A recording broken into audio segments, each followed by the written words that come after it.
Welcome to Adventures by Blue Sky. We are a travel company and we love to travel the world. During our mini adventures, we learn tips and tricks that we wanted to share with you. And hopefully this information will help make your next trip that much more enjoyable.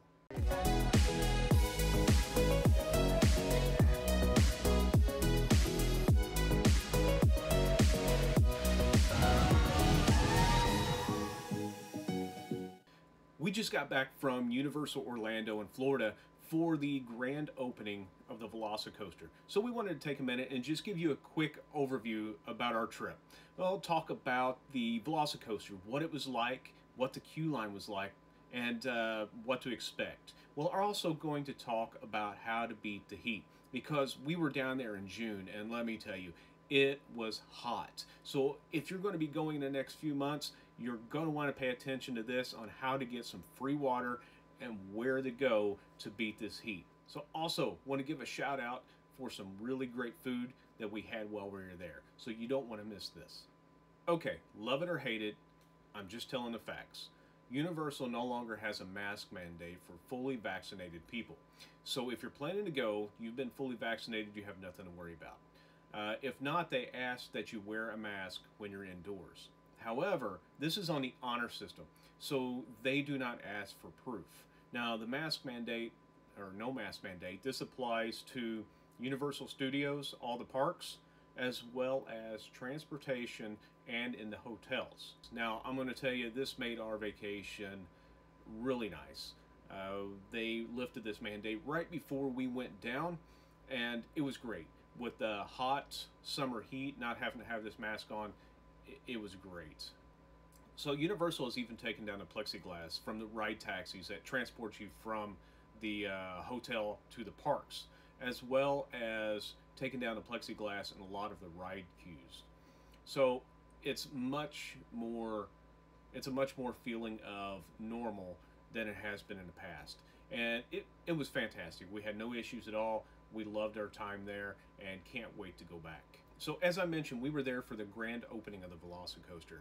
Now my son is a avid roller coaster enthusiast, so he absolutely loves them and has been looking forward to this ever since we were there a few months ago, and he got to watch them do test runs. So he was adamant that we had to go back for grand opening so he could ride, or at least be one of the first to ride it after the grand opening. Even if you're not a roller coaster enthusiast like me, yes, I chickened out. He had to tell me all about it. You can still go through the line queue, which we did. And it's a neat experience once you get inside the building. They have a lot of statues and a lot of different show scenes throughout that you would really enjoy and you have to see. They had raptor cages with animatronics and the raptors moving and growling as you go by. Also, when you're outside on the backside of the queue, the coaster comes right past you, and there's an inversion there where it goes upside down over the water. So you're really close to the riders, and they pretty well just wrap the coaster around the line queue, and it's really neat to experience. And then once you get inside, like I mentioned, they have some show scenes, they have some different statues. It's a really neat feel.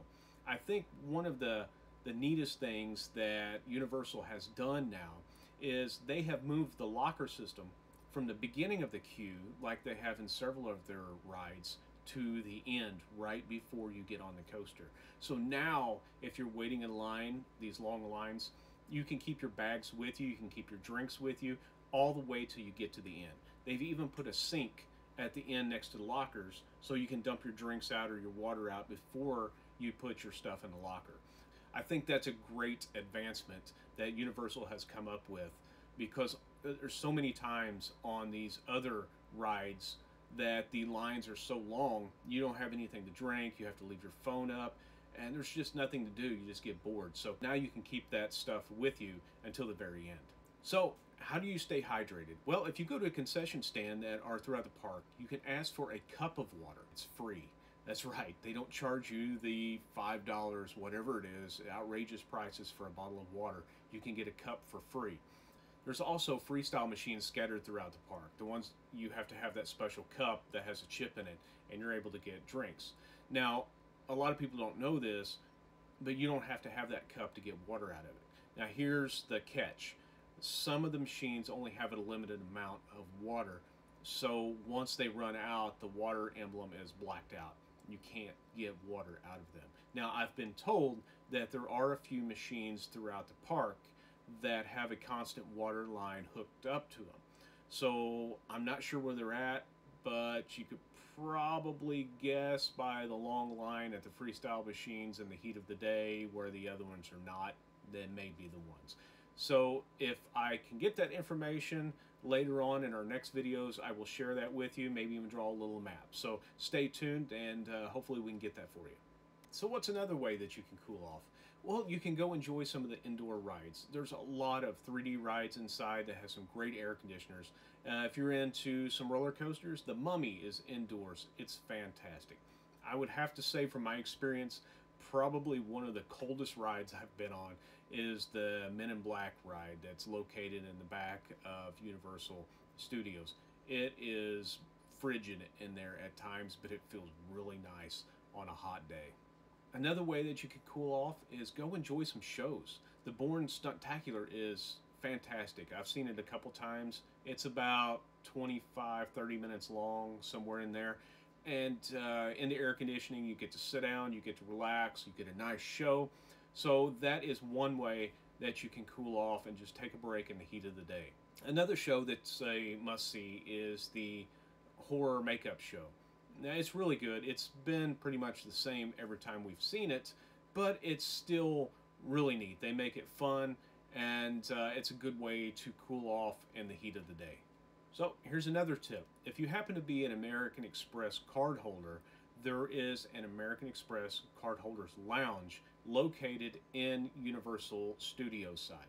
Now this lounge can be found directly across the street from Shrek's Ye Olde Souvenir Shop. So if you happen to be a card holder, you can go by there and enjoy some bottled water, air conditioning, snacks, and just relax for a little while. So if you happen to be an annual pass holder, there are a couple lounges available for you as well. One in each park on the island side and on the Universal Studios side. So you can go in there, take a break, get a drink. They have some vending machines, some great air conditioner, and even some souvenirs that is only available for pass holders. Another tip on how to cool off is go enjoy the Tribute Store. Now, I've had a lot of people ask me where this is located.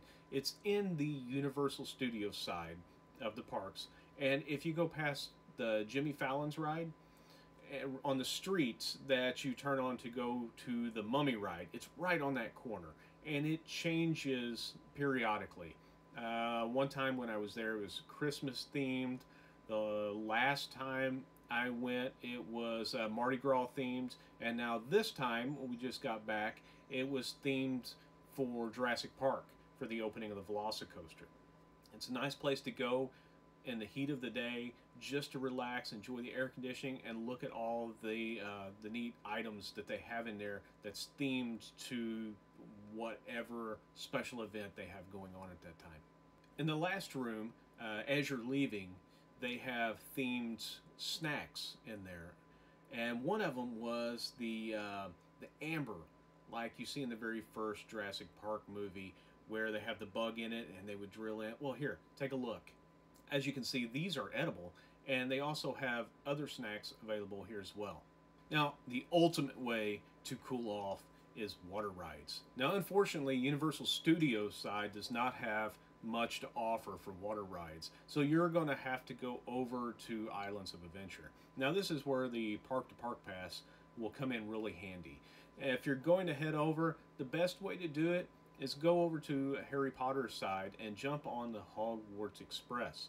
Now, the Hogwarts Express has two show scenes, one going over to Islands and then one coming from Islands back to the Universal Studios side. So make sure you have that pass so you can ride the Hogwarts Express in both directions and get the full experience of those show scenes. Once you get over to Islands Adventure, jump on those water rides and just cool off. If you enjoy coasters, you might like Dudley Do-Ride's Ripsaw Falls. It's will be sure to get you drenched.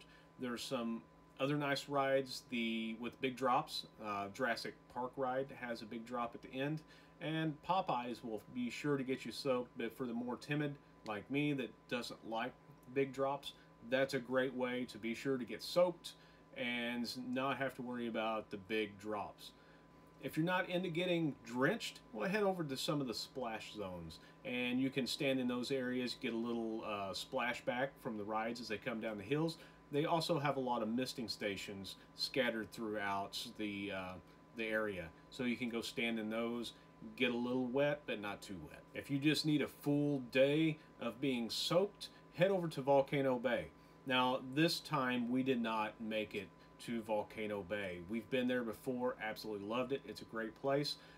This time we heard that it was packed, so we didn't get a ticket to go over there this time, but we'll probably do that again in the future. So one of the last things I wanted to talk about is food. Now, I have to give a shout out to a couple places that we had. One of those is Cowfish. I've always wanted to eat there, hadn't done it. They are a burger sushi place. So if you like sushi, if you like hamburgers, they have something for you. Now, my son and I really like sushi. My wife and daughter, not so much. So we shared the sushi plate, and it was absolutely fantastic. Definitely a must try if you're into sushi. Now, the burgers there, I was told, that were fantastic, and I'll probably get one of those next time we go back. So if you need a break from the parks for a while, head over to Cowfish, try some of their sushi, try their hamburgers, let me know what you think. Another place that you have to try is Twosome. Now, they have regular food there too if you want to eat some lunch or dinner, but they are known for their desserts. They are absolutely amazing. Now, when I was there, I had the banana cream pie. As you can see here, it is huge. It's kind of their take on the banana split without splitting the banana. They just put it all on a plate and smother it in goodness. It was really good. You got to try one of those. And my kids had some of their shakes. I'm not sure which one it was. I know my daughter likes the coffee flavored shakes, so I think that's what she had. Now, a little pro tip for you. If you want Twosome, I highly recommend not waiting until the parks close and then go get it. You should go in the middle of the day, kind of make that a little cool off ice cream break, because you could be waiting an hour and a half to 2 hours at times when the parks close. Twosome seems to be a popular stop on the way back to your car or to the taxis going to the hotels. So when the parks close down, people seem to migrate towards Twosome to get a shake, and we found that out the hard way. That's why we're bringing you these pro tips.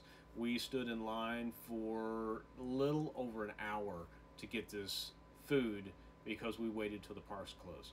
So if you're going to go there, make plans to go a little bit early or in the middle of the day. So we're going to go back to Universal in October for their Fright Fest. I have never been. Looking forward to go. I've heard so much about it. This year, they are bringing back Jack the Clown. Jack is one of the characters that Universal created for their Halloween Horror Nights. So we are looking forward to go back. I will be making a video about our experience there. Some food items. I hear they have some great themed food for Halloween Horror Nights. So we'll definitely do a review on that, and you don't want to miss it. As always, guys, thanks so much for watching. And for more tips and tricks, make sure that you hit that subscribe button, ring that bell so you get notified when we post more videos.